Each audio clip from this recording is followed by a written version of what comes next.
क्रिया के यानी अंतः श्वसन और निःश्वसन। तो हम लोग सांस लेते हैं और छोड़ते हैं। तो सांस लेना और छोड़ना जो है अंतः श्वसन और निःश्वसन जो है वह हमारे अंगों द्वारा होता है, जिसे हम श्वसन अंग कहते हैं। तो श्वसन अंग में मानव का श्वसन अंग या श्वसन तंत्र जो है क्या है, उस श्वसन तंत्र में कौन कौन से अंग आते हैं, उस श्वसन क्रिया में जो है कौन कौन सी क्रियाएं होती हैं, इसके बारे में हम लोग पढ़ेंगे। तो पहले हम देख लें कि मानव का श्वसन तंत्र क्या है, श्वसन अंग में कौन कौन से अंग आते हैं। तो सबसे पहले ये नाक आती है। नाक से हम लोग क्या करते हैं, सांस लेते हैं।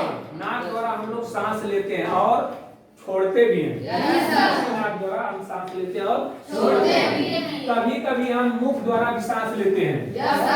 तो इसका मतलब कि नाक के द्वारा भी हवा अंदर जा रही है, मुख के द्वारा भी जा रही है ना। तो दोनों का संबंध जो है हमारे सांस लेने और निकालने से है। तो यहाँ पर देख रहे हैं कि यह नासा द्वार है और इसका संबंध यहाँ पर मुख से हो रहा है, मुख द्वार से ना। तो मुख से भी यह हवा अंदर जाएगी, नाक से भी जाएगी। यहाँ पर एक ढक्कन होता है जिसे एपिग्लॉटिस कहते हैं ना। उस ढक्कन के द्वारा जब हम खाना वाना खाते हैं तो यह बंद हो जाता है, तो भोजन जो है भोजन नली में जाता है, इसमें नहीं, श्वसन नली में नहीं आएगा। तो अब यह नासा द्वारा या हवा आई, मुख गुहा द्वारा हवा आई। अब इसके बाद जो भाग है इसे कहेंगे ग्रसनी। यह हमारा जो गर्दन है जिसे नटई तुम लोग कहते हो, तो नटई या गर्दन, शुद्ध भाषा में हम गर्दन कहेंगे। गर्दन से यह जो है पतली नली जो आ रही है जिसमें हवा जाती है अंदर शरीर में, उसे कहते हैं ग्रसनी। क्या कहते हैं, ग्रसनी। ग्रसनी। अब ग्रसनी जो है यहाँ पर हमारी जो गला है, गले में इसमें जो है हड्डियों का छल्ला है, उसके बीच में है, अंदर है वह। अब यह दो भागों में जाकर बढ़ जाती है। तो यहाँ मिलता है फेफड़ा, देख रहे हैं ना, यहाँ है फेफड़ा। यह फेफड़ा जो है कैद है पसलियों में, या हड्डियां जो छाती की हड्डी या सीने की हड्डी हम कहते हैं, पतली पतली है जो, इसके अंदर ये कैद है, बंद है, क्योंकि यह सुरक्षित कर दिया गया है। इससे ऊपर जो है कोई चोट पहुंचाता है तो फेफड़े को चोट न लगे, इसलिए ये पसली जो है पूरा लगी हुई है। ये पसलियों के अंदर फेफड़ा बन है। इस फेफड़े में जो है ग्रसनी जाकर दो भागों में बट रही है, जिसे हम कहते हैं श्वास नली। ग्रसनी जो दो भागों में बट गई, दो फेफड़े हैं, दोनों में हवा जाएगी, यह है श्वास नली।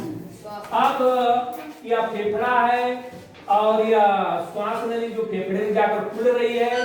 अब इस फेफड़े में जो चारों तरफ जो है फेफड़े के, यह रक्त नलिकाएं होती हैं। और यह फेफड़ा हमारा जो है ठीक गुब्बारे की तरह से नहीं है।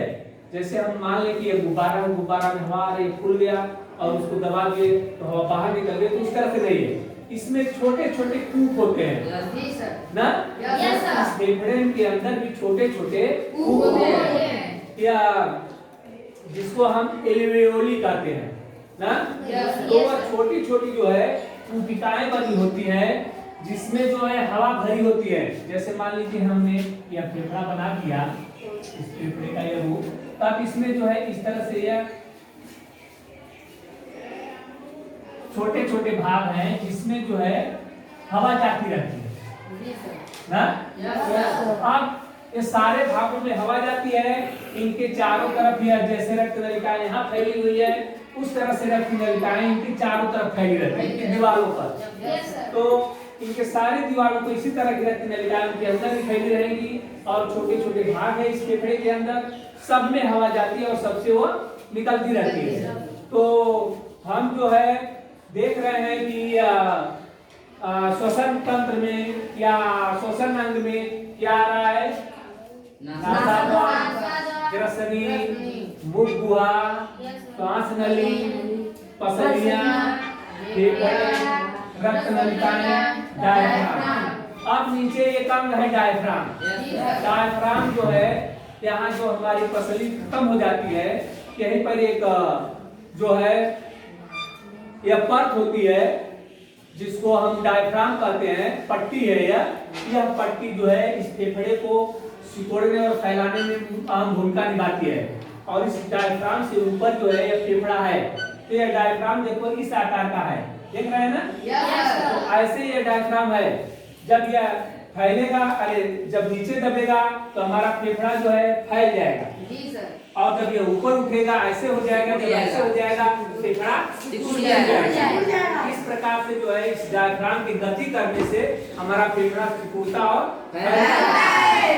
डायफ्राम हमारे फेफड़े के गति में सहायक है। यह भी श्वसन का अंग है, देख रहे हो ना, श्वसन का अंग है। तो हमारा फेफड़ा जो है सिकुड़ता और फैलता है कैसे, डायफ्राम से। और इसमें जो पसलियां हैं, पसलियां जो है वे जो मांसपेशियां इस पसलियों को जो है गति प्रदान करती है, सिकुड़ती और फैलाती है ना।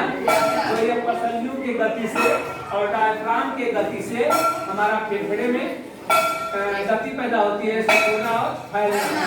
जब फेफड़ा सिकुड़ेगा उस समय हवा बाहर जाएगी, और जब फेफड़ा फैलेगा तो हवा अंदर जाएगी। इस प्रकार से हम सांस बाहर निकालते हैं और अंदर लेते हैं। तो सांस बाहर निकालना और अंदर लेना जो है, यह क्रिया हमारी चलती रहती है।